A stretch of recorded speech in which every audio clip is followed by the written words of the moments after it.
And we're back, ladies and gentlemen, with our NFL segment of episode 171 of the SplashCast. NFL. Monday Night Raw.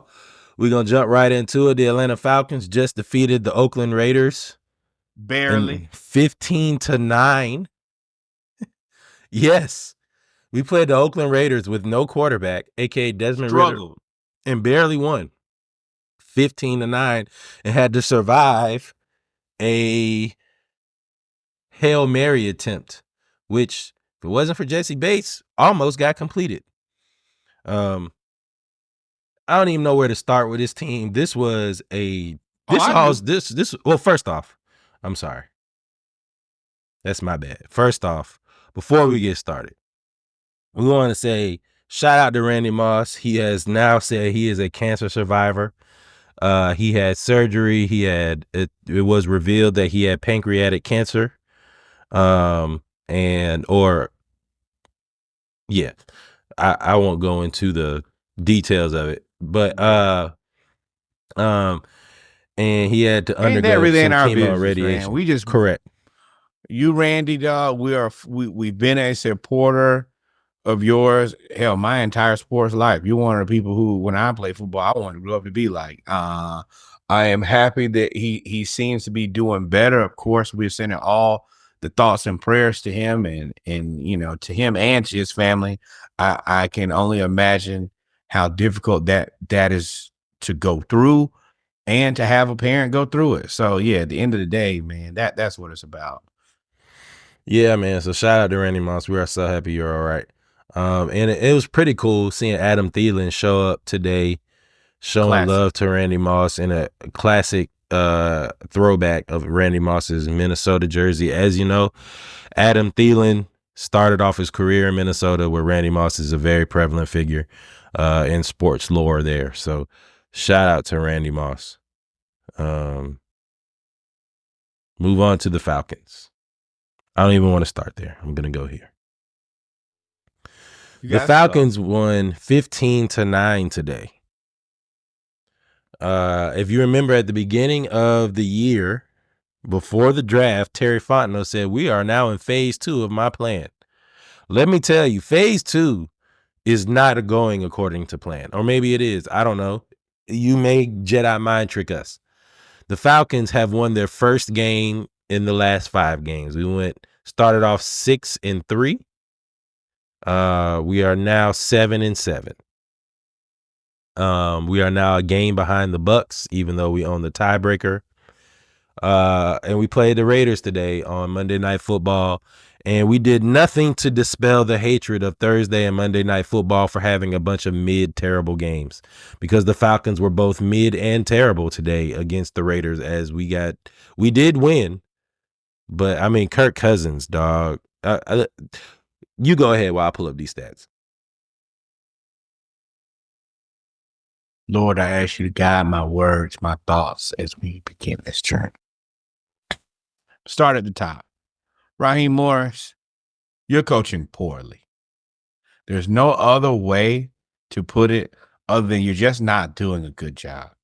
Me and Reggie come here every week and we support Black coaches. We try to support you. We want to give you every opportunity to be successful. But I'm also not going to lie. This is my podcast. Excuse me. This is our podcast. And we keep it real here. You're not cutting the mustard.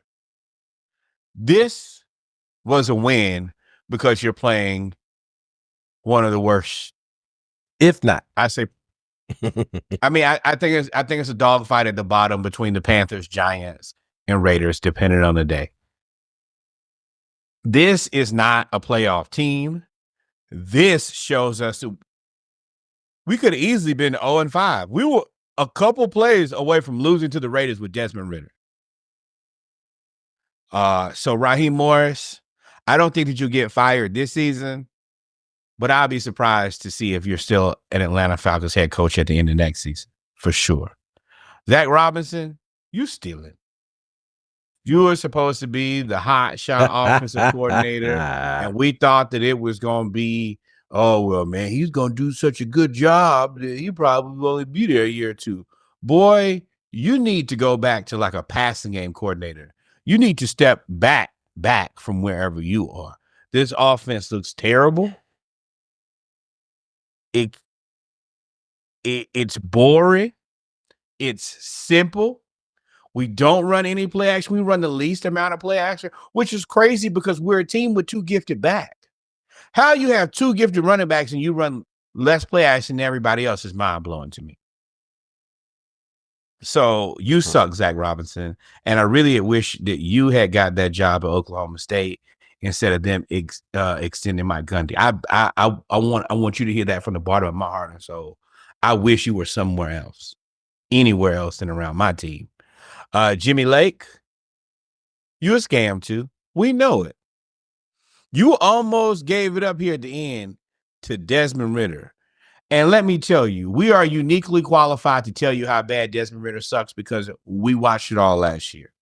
With that being said, Arthur Smith, you're a fucking idiot too.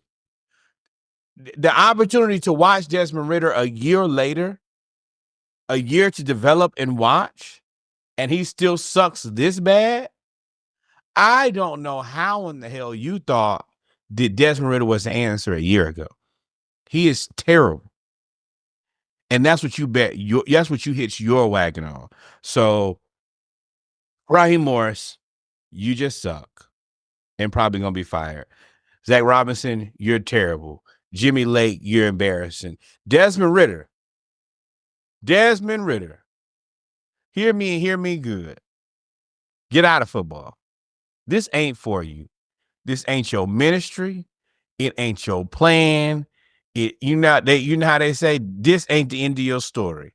But let me tell you, there's a fork in the road. And wherever football takes you, you need to go in the opposite direction because you're just not good at football. I think it's very safe to say, as a quarterback, you're not good at throwing the ball or doing anything that requires you getting the ball to anybody else. Just not your ministry. Kirk Cousins. Now, I have quite a few different feelings with you. First one, you're going to play the rest of this damn season. You're going to play it because we paid you. And as much as we paid you, your ass, I don't care if they break your leg. I don't care if they Alex Smith your leg. I don't care. Get your ass out there. You got that $100 million? It is what it is. Figure it out or move. But you can't move. So just fall down like the sorry sack of potatoes you are. Now, I tried to ride with you at first because everybody, first they told me when I said that he was mid, they say, nah, Kirktober. He was playing so well in October. Well, now we are almost through December. November and December, as good as October was, we was riding high. November and December, oh, terrible. Worse than terrible. Unsuccessful.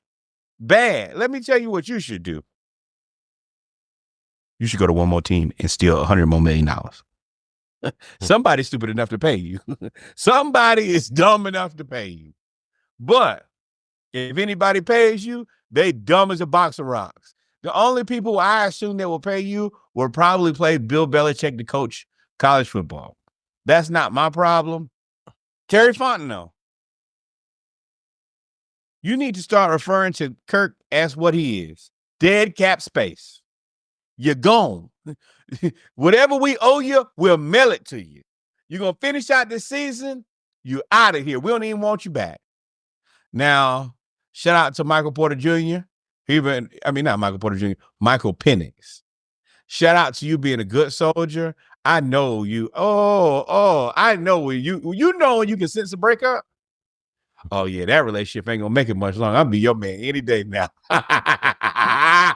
You got to sit right over there next to Kirk and act like you know you're not better than him. I know that's tough. I give you a ton of respect for it. I look forward to seeing what you're doing next year. But we suck. And I don't think that we suck. The people in charge suck. The team is decent. All right, you said a lot there. I put it all on leadership. One tonight. And I'm drinking. Kirk Cousins, 11 of 17, 112 yards. I want y'all to listen to me as I read this stat to you again. 11 completions out of 17 attempts for 112 yards. 6.6 yards per attempt. Sorry, yards per completion. And technically, he really should be 12 of 17, except for that other completion he had. He threw it to the other team again. He did throw a touchdown in the first drive. That's what they pay you for, Tommy. And then you were proceeded to be ass. And our offensive line is a good run blocking offensive line. It is not a great pass blocking offensive line. You are not built to be behind a offensive line that is not good at pass blocking. You have to move around. Bijan Robinson, 22 carries for 125 yards, averaging 5.7 yards per carry. Tyler Algier, 12 carries, 43 yards. I don't blame them. I don't blame them, no, because you knew Kirk couldn't do anything. So at this point, Terry, because I blamed this on you last week, y'all have a decision to make today. This was supposed to be the game to galvanize the fandom, to galvanize the Atlanta Falcons fandom. We were supposed to be able to blow out the Raiders, say Kirk Cousins is that he just had a bad November. He's going to round into shape right in time, and we're going to come back and win the division. This 15-9 win is a loss. I say it all the time. You can win and still lose. Kirk Cousins did absolutely nothing to stop the fact that, according to NFL insiders, Michael Penix Jr. is the best quarterback on the team and is showing up in practice. And I said it last week. I said, I need to start writing this stuff down. I said, they ain't really been posting a whole lot of Kirk Cousins throws out of practice. Or I'm sorry, a whole lot of Michael Penix throws out of practice, right? They did that in the summer. Then he threw that one pass against Miami, and you ain't really seen him, no posts about Michael Penix Jr. at all. I said, there's something there. I don't know why you would do that if he's supposed to be the future. Well, they were trying not to dox Kirk Cousins because, of course, he was 0 for whatever. I think the 0 for 20. I think the Atlanta Hawks played 20 games between Kirk Cousins touchdowns. That's crazy, right? So you have Kirk Cousins, you have a quarterback that's there, and you're gonna have to make a change. Defensively, same thing. Now, I will say, I don't know if our defense is this bad or he's gotten better, but Lorenzo Carter looks like a man playing possessed out there for the Falcons.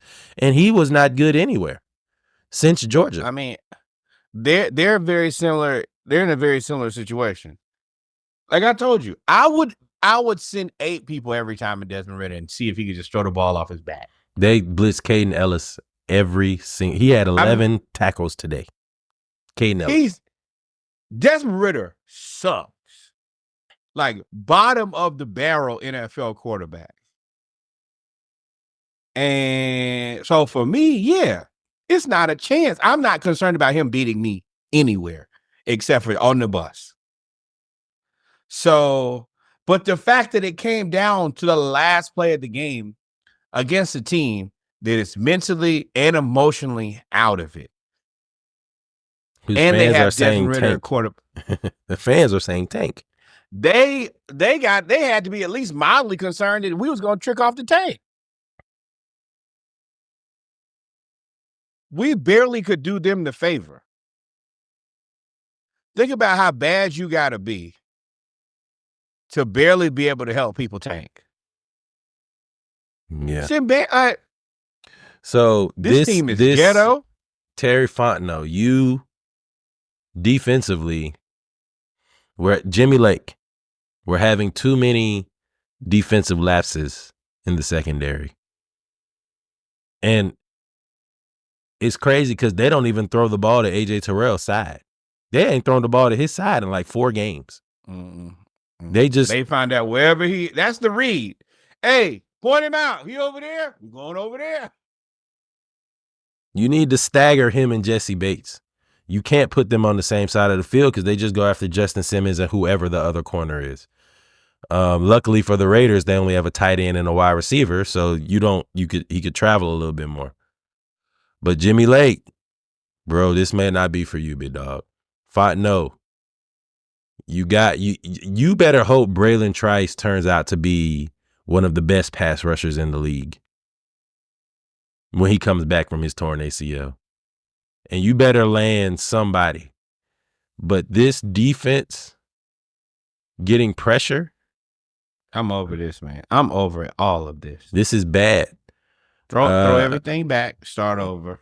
I think now where I do disagree is if Kirk Cousins struggles next game, because what's the rest of our, because we're down by 1 game to the Bucks. We didn't start getting down. Giants, Commanders, Panthers. Oh no, Kirk Cousins gonna play. So we got to beat the Commanders basically to make the playoffs. We got to beat the Giants, the Commanders, and the Panthers. No. Hold on. Well, we're down by 1. Yeah, the Bucks have a tougher schedule, but the Bucks have a tougher. Yeah, they do. All they got left is Cowboys with Cooper Rush, the Panthers with nobody, and the Saints. We ain't gonna make the playoffs. Oh my God. So the Falcons ain't gonna make the playoffs, which means you're now mid because you're not even in the bottom. You're not even in the bottom 5. You're bad. The NFC South is a bad conference, and you can't win it. And the Buccaneers are doing it with no Godwin, and then they had Mike Evans. They were missing. Man, I will say Baker Mayfield playing his ass off. He's a really good quarterback. Shout out to them for making the right decision and getting their quarterback. I ain't got nothing to say to that. Respect. You know how I feel about Baker. And I'm gonna tell you. Said I ain't got nothing to say about it. No. If I'm Todd Bowles, you couldn't tell me nothing wrong with Baker Mayfield. He keep giving me continues at my job. Every year I think they're gonna fire me and Baker Mayfield show up and keep me in the job. Yeah. Beautiful. Yeah, so the Bucks ended up beating the Chargers 40-17. And when I say drinking, it wasn't even, the game was close at halftime. I think the Chargers were winning 17-13, if I'm not mistaken. Yep.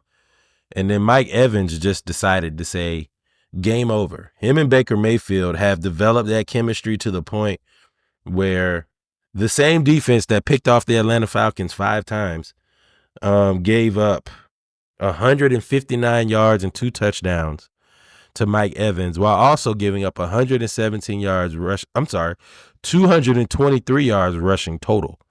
To Mike, and basically got beat by Mike Evans, Cade Otton, and Baker Mayfield. Now Baker Mayfield threw an interception in the beginning of the game, and it looked like it was about to spiral, and then he just proceeded to carve up the Chargers defense. Baker Mayfield, who is 4th in passing yards with 3,617 yards. He probably like 1, 2, 3, 4, 5, 6. He's like 8th in attempts. Completion percentage is, he has solid completion percentage. 28 touchdowns puts him at, 32 touchdowns puts him third in TDs. He does have 14 interceptions, but he also has a passer rate of 110. Baker is playing his ass off. The only person with more interceptions than Baker Mayfield is, guess who? Winner, chicken dinner. 15 interceptions by Kirk Cousins, who has almost half the touchdowns that Baker has. I wanted to say the Baker Mayfield experiment worked, and I still think that if Michael Penix plays well, it does. But it is teetering on success. It is by the finest. Michael Penix Jr. has to be better now for this to be of any value. Because if we just pissed another season away and did not win the NFC South and didn't make the playoffs, and Michael Penix ain't it, then whoo, control alt delete. Well, yeah, that's fired. That's fired for sure. So I mean, the Bucks, again, the thing about the Bucks though is that they're inconsistent. They have won 4 in a row, but unless they win 7 in a row, there we go. Unless they win 7 in a row, the law of averages is going to say that they're going to lose one of these 3 games. If we went out and they lose one of these 3 games, we have the tiebreaker because we swept them. So then we would end up winning the NFC South, and we have the better division record. The Bucks are on a 4-game winning streak, and they're about to play 3 terrible teams. It's over. It's over. The Bucks are not us. Even when we played the Bucks without their players, they still almost beat us. They're not going to slip up. They're playing good football, all around football. They're not going to lose to Cooper Rush. They're not going to lose to the Saints and Spencer Rattler, and they're not going to lose to the Panthers. It's over. Yeah. Now the Saints. Speaking of the Saints, they end up losing to the Commanders 20-19 in the most Dan Quinn like win that you could have. We told y'all about Dan Quinn. So the Commanders went up 17-0 against the Saints. May have been 17-3. We're in complete control all the way to the third quarter. No, 17-0 because the Saints ended up throwing a double reverse pass to Alvin Kamara where he made a one-handed catch for their first touchdown. Dan Quinn then goes with 6 minutes left in the third quarter and plays prevent the rest of the game. And they end up almost tricking off this. Fourth quarter. They end up almost tricking off this game because Dan Quinn did the most Dan Quinn thing you could do. And Cliff Kingsbury, bro, I don't know why, if the Saints don't have timeouts, on 2nd and 9, would you throw a bubble screen? I don't know why you would do that instead of run the ball. It makes 0 sense. And let me tell you, the Saints were a 2-point conversion away from pulling this comeback off and pissing me off because then we would have had a similar record to them. Jaden Daniels, 25-31, 226 yards, 2 touchdowns to Terry McLaurin. Who's mid, right? And now I will give the Saints some credit. They started Jake Hayner at quarterback. He was awesome. Rattler ended up coming in 10-21, 135 yards and a touchdown, which cooking. And somebody dropped the touchdown too. He was cooking.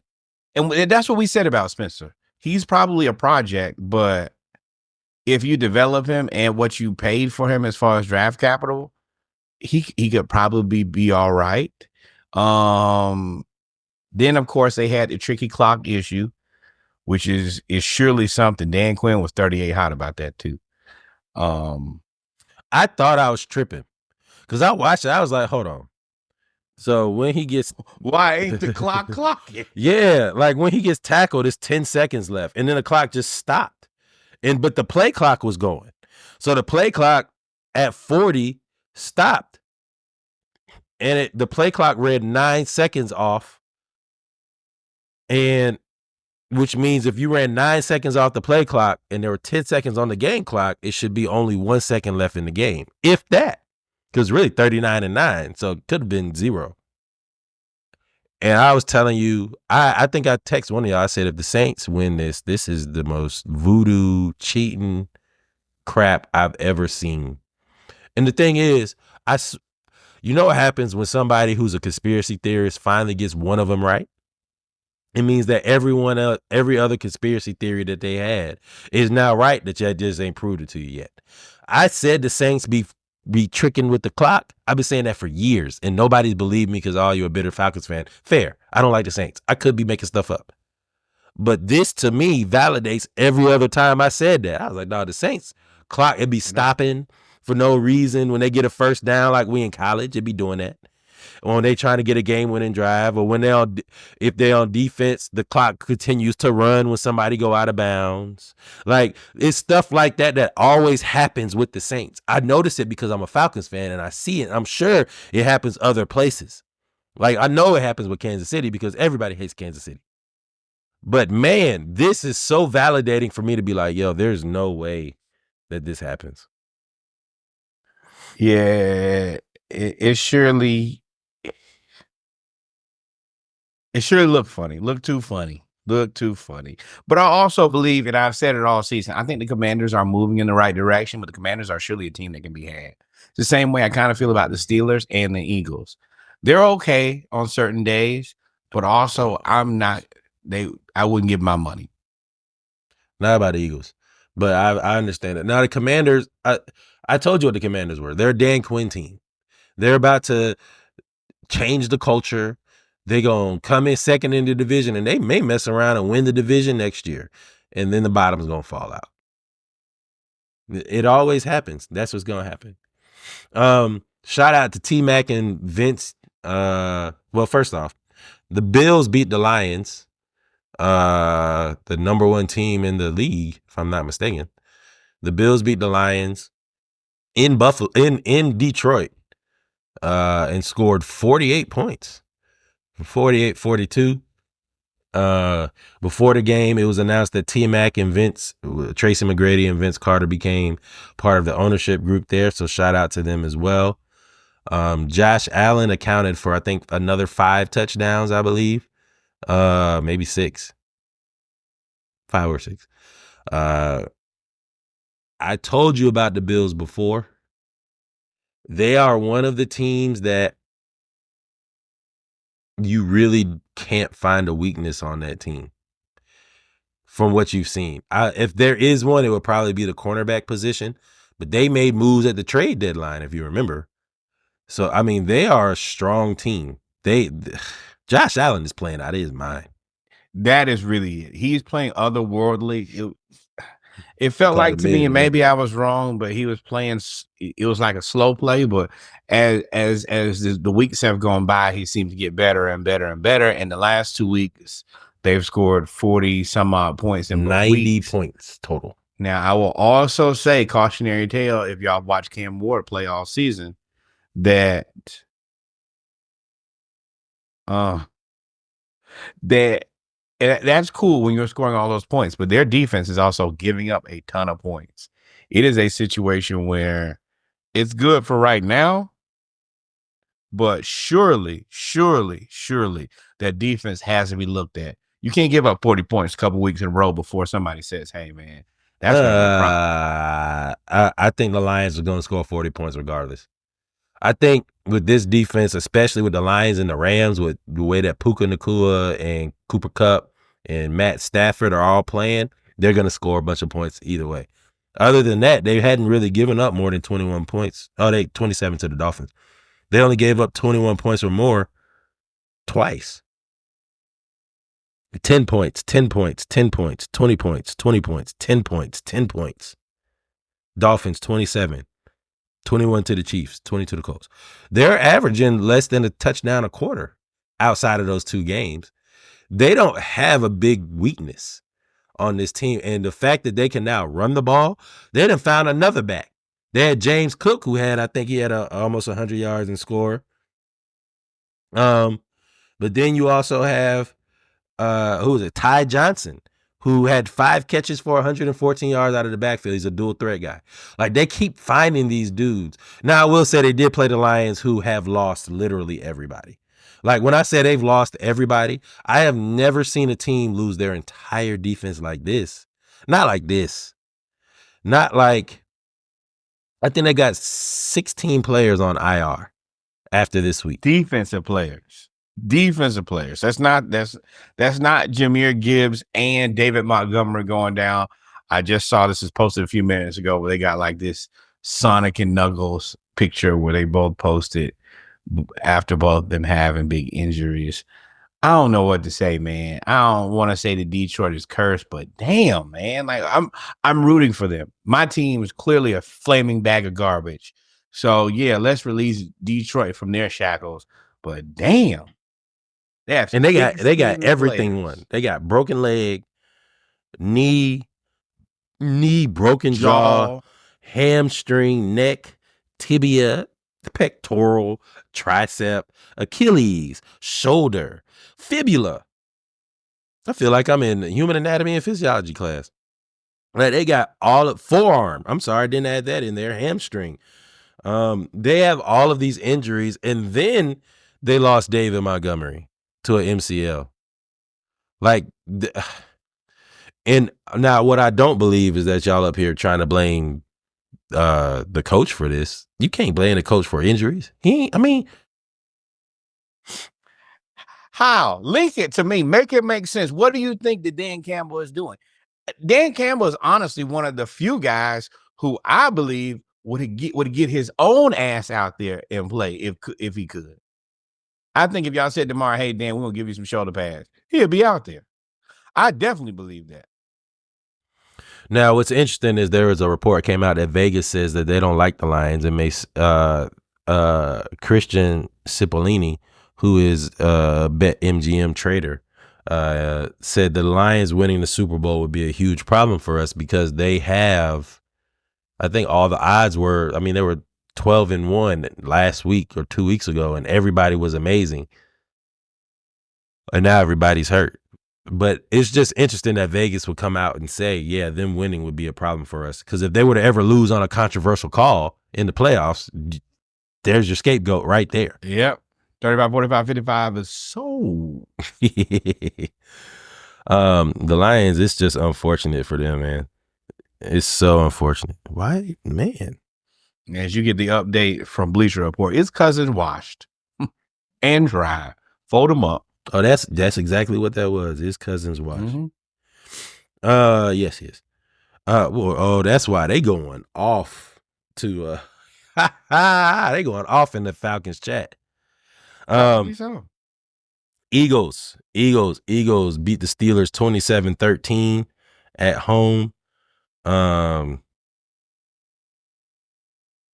Good game for them.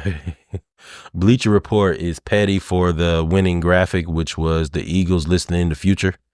We still don't like you. Far. We still don't trust you. It's just too far. I would have a personal vendetta against Bleacher Report because like it's not like you just like, okay, I lost my game. Cool.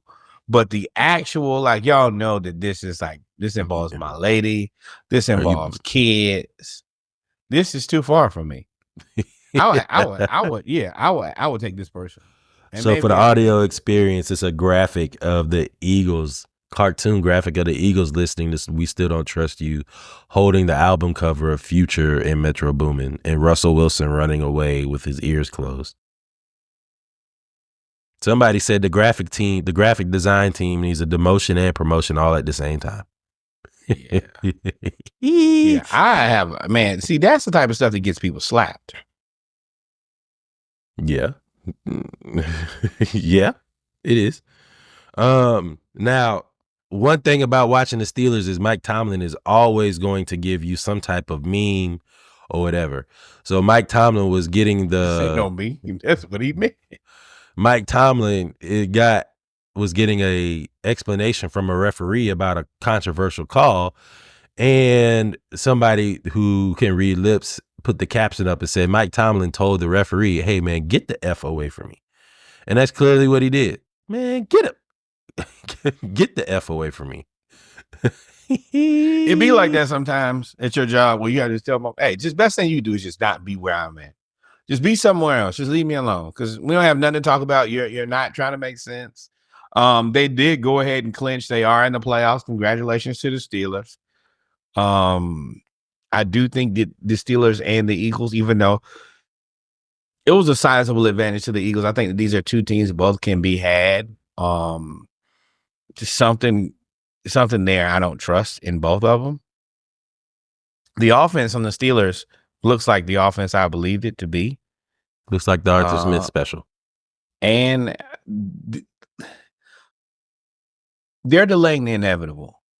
They got a big decision to make at quarterback, and I don't think that there is a good answer.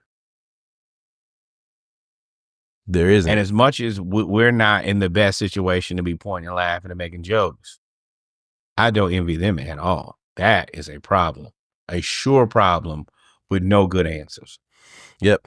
But the Eagles, to me, I disagree with you saying I think the Eagles are legit, probably the best team in the NFC now that they just struggled against the Panthers a week ago. The NFC's wide open.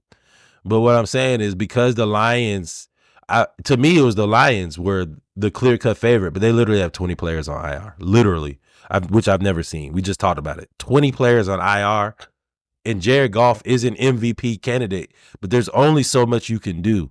There's only I don't even know if you have, there's only 53-man roster? You only have 53 active players every week. To have 20 of them on IR is from one side of the ball. 16 from one side of the ball is insane. To go have to find new ones. In the midst of trying to get the number 1 seed. In a division where there's 3 10-win teams. Boy, Packers is fine. Hey, I'm waiting to fall off. And they keep getting better. So we talked about the Bills, talked about the Saints, talked about the Lions, talked about the Eagles. Oh, let's talk about some despair. New York. What the fuck y'all doing, New York? Both of y'all. Not one of y'all, both of y'all. First off, the Jets won. Congratulations. Nobody cares. Nobody talked about it. It is what it is. Shout out to Devontae Adams. Had a hell of a game. All of the games in one. But the Jets, after this win, decided to interview Thomas Dimitroff for the GM position. Thomas Dimitroff, who just destroyed the Falcons. Yo, let's be real. I'm not gonna say his name, but y'all know we call him "He Who Shall Not Be Named." We don't even say his name. He who shall not be named. I laugh because we don't know where he's been since he left the Falcons. He just fell off the face of the earth, and now y'all are. Hey man, hey New York Jets, do this. This is the best decision you can make. Don't hire Louis Riddick. Hire this clown. This is your future.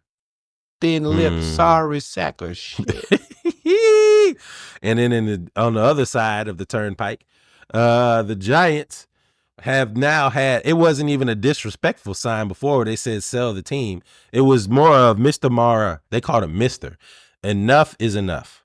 We won't stop until you fire everyone.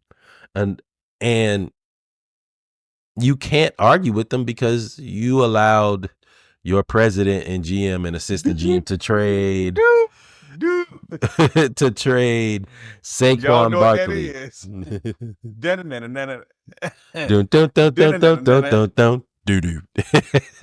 Y'all better listen to what the people tell y'all to do now. They're gonna get you up out of there, dog.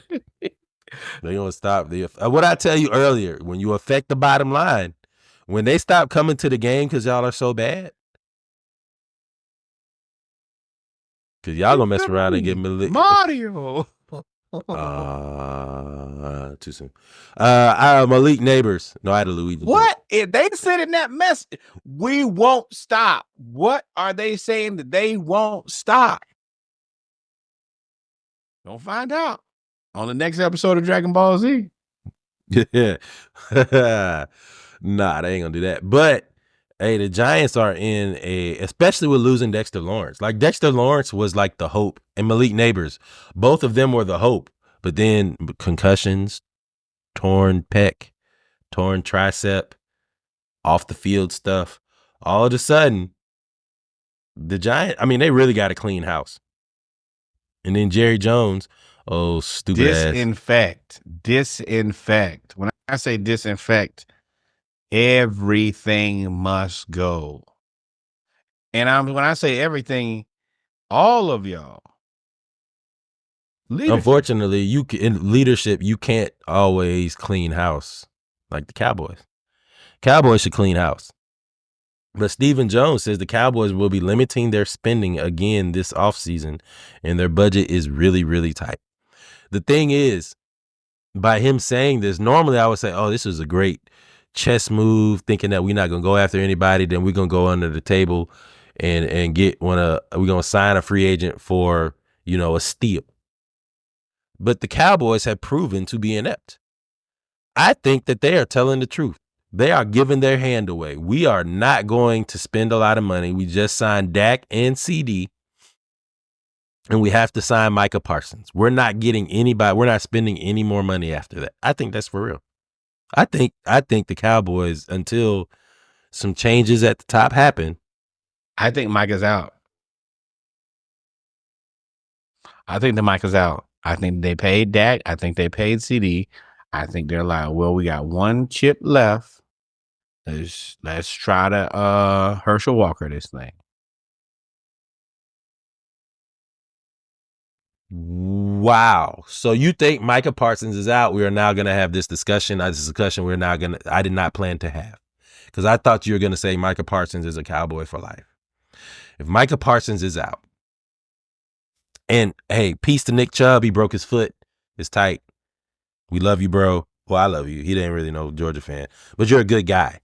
Yeah, I don't have no ill will or beef around. You're in the pros now, and I mean, bro, you in Cleveland. That's a struggle in itself. But let's have this conversation. What would it take for the Falcons to get Micah Parsons Jr.? Mind you, we ain't got no draft getting picks. Micah Falcons. Not getting Micah Parsons. Why not? What is it going to take me to wake up next to Neil Long? A miracle? That's what it's going to take. Same thing it's going to take for the Falcons to get Micah Parsons. Oh, we got a little raggedy Kyle Pitts and Kirk. You get K and K. That's all we got. Which one you want? Or both? Well, it ain't really about them two. I mean, Kirk, yeah, but I mean, they're not gonna give Kirk. You gotta pay Micah. Like, Micah gonna want $40 million a year. We don't have the capacity. You got to know what you can do and what you can't do. This ain't for us. You can't afford it. You don't even need to get around it. Don't even look too hard and make people uncomfortable. Bro, that's not for you. What if? Man, here come Reggie with what if?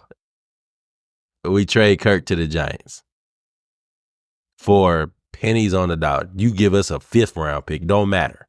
Now we get that other whatever money off the books. Wait. Because there is a point where, if I remember correctly, next year the Falcons have $85 million in cap space. I think that's even with Kirk around. No, that was this year. No.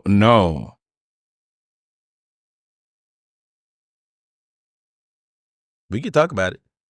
But if you get Kirk off the books and run with Penix, who's on a rookie contract, which is what the 49ers did under Purdy, they made a Super Bowl twice and couldn't win. They ran into Patrick Mahomes. And then at that point, I mean, also that's what the Chiefs did with Patrick Mahomes, right? They had to make all of those concessions after they won them Super Bowls with Mahomes. Then they had to pay Patrick. You could get rid of Kirk. You could send him to the Giants, which they would probably riot if you did that. But you could send Kirk to the Giants along with you're going to have to give him a pick. And we ain't got no picks to give him. Yeah, because we tampered with Kirk Cousins.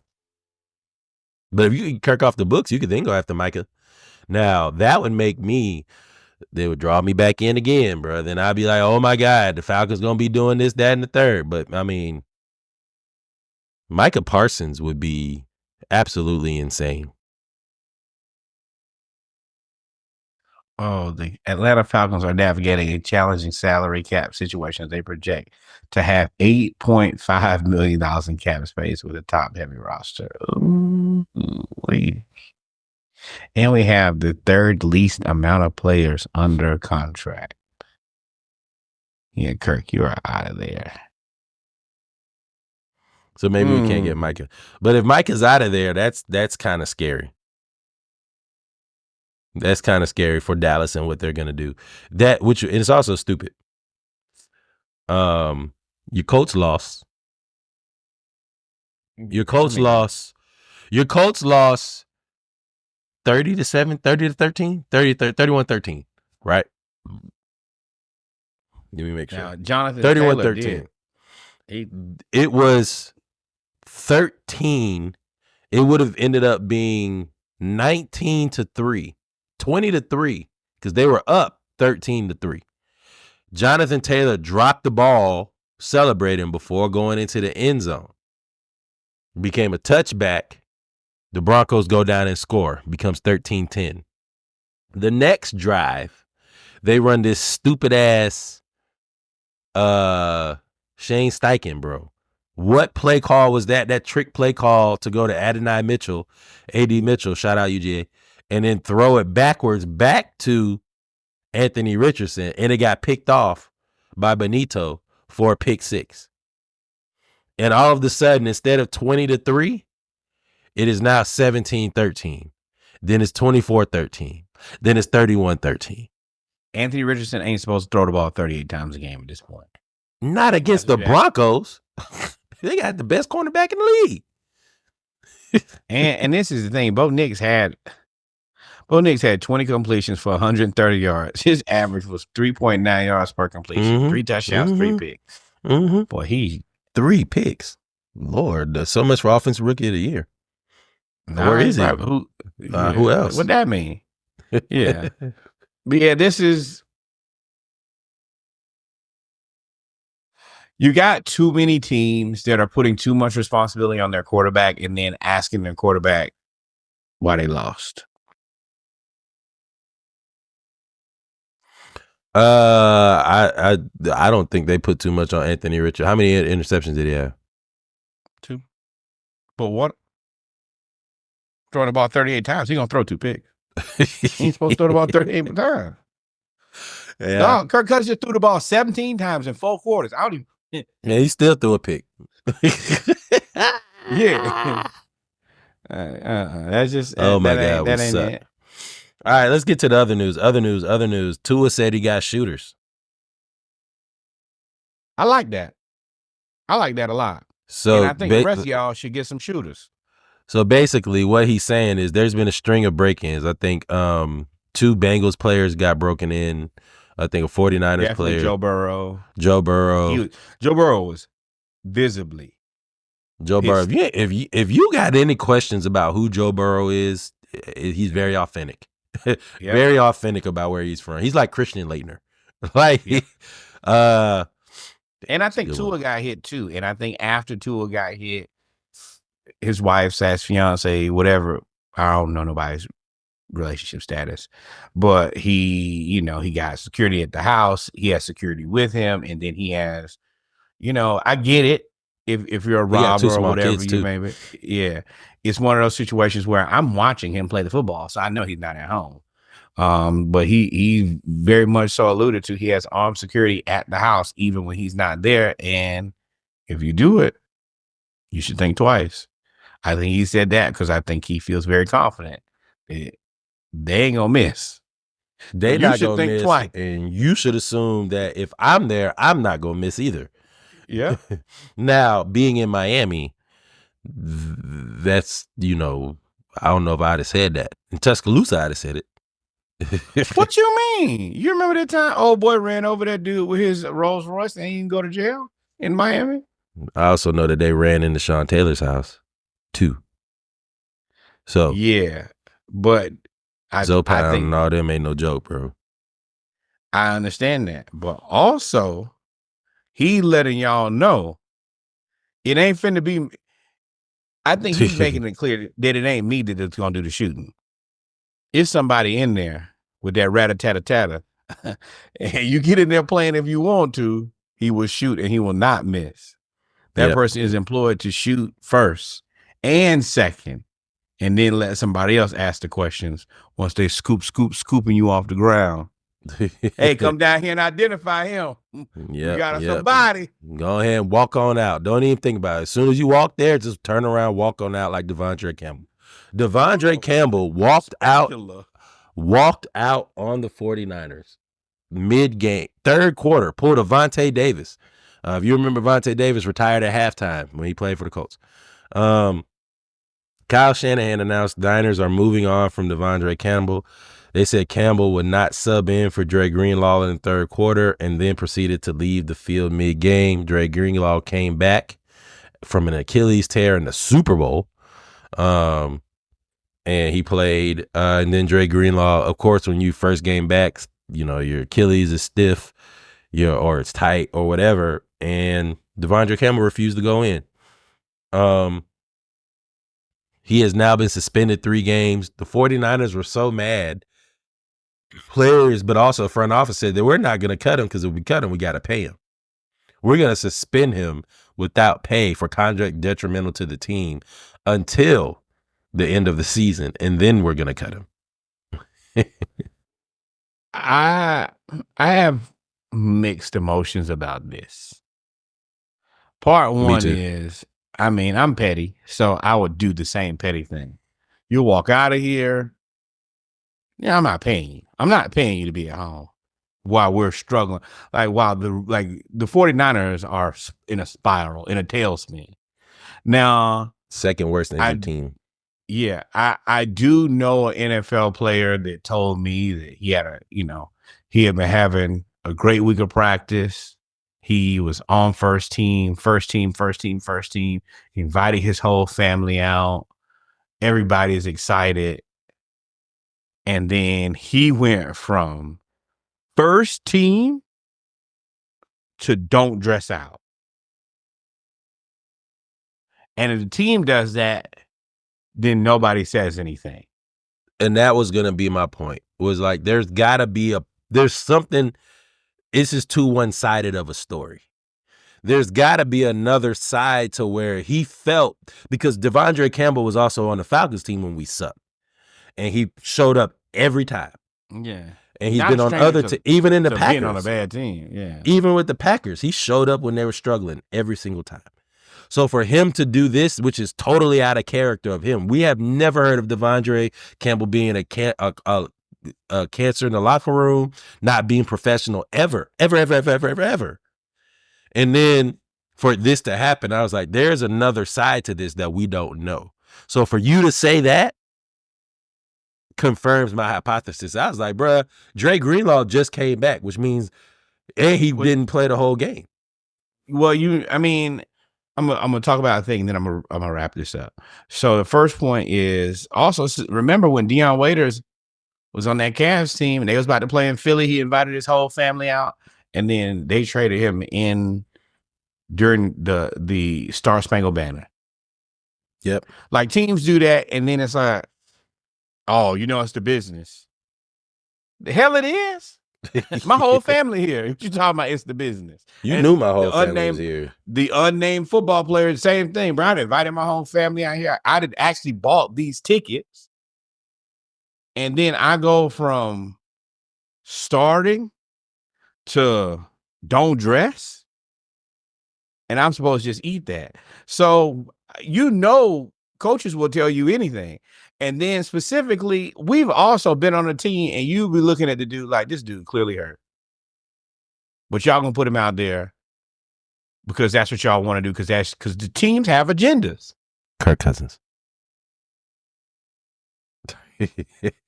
Yeah, but that's a little different. But you have this agenda where you want this guy, and I know that he's hurt. So I could understand how you'd be like, you know what? Y'all baited me into believing I was going to start all week. You let me take all these reps, and then you're going to give it to him. Oh, so yeah, I'll go to the game and I might actually be sitting at the game, and it may take me that long before I figure out that I'm mad. And then he goes down. Hey, can you get back out there? Excuse me? Me? No, y'all didn't want me. Y'all wanted somebody else. So let me get on out your way. No, I'm not doing nothing. Don't ask me nothing. I ain't saying nothing. I don't know nothing. And if you mad, and actually, I'm just gonna go ahead and take it to the locker room, and I'm fine with that. But there's always two sides to the story. I think it's very interesting that nobody has, in the time of so much player empowerment, with their podcasts and everything, nobody's heard anything from him. Who? From him. Who's him? Oh, Devondre? Devondre. Yeah. You're not gonna hear nothing from Devondre. But probably not until he gets to another team. It would be too detrimental. You got to get to another team and then tell your story. But you got to get to the Browns. Go ahead and get to the Browns where they and get on there with Jameis. Yep. And that would be a great podcast launch. Right there. You did it. I do think that there will be a point where we're gonna hear what he have to say. And I think that like in so many other cases, people owe people apologies. They get too aggressive thinking, oh, this is what it's gotta be, without listening to the other side of the story. And then they're like, oh, well, damn, once you added context, we probably shouldn't have done that. Or we probably shouldn't, because they jump, pause if applicable, they jump right down his throat. He got an ass kicking across the board. Well, I mean, you can't walk off the field. I mean, yeah. The last person to do that was AB. So you're now associated yourself with mental health, AB. So that is a tough place to be. Notable non-rookie performances: Jalen Coker, 4 catches, 110 yards, and a touchdown for the Panthers, who quietly have showed a lot of progress. They would have won the game if Xavier Leggett had just caught the ball last week. Adrian Cooper, another sack.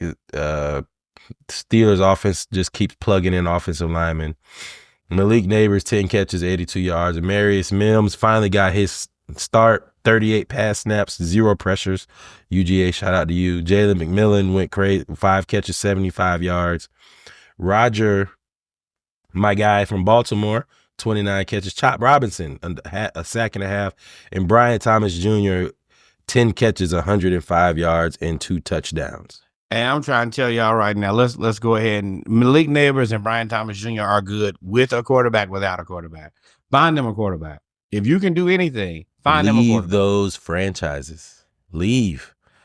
I mean, that part too, but I don't know. You can't leave that early. You just got there. They're not going to let you walk out the door. Bruh, if you weren't good, they would cut you.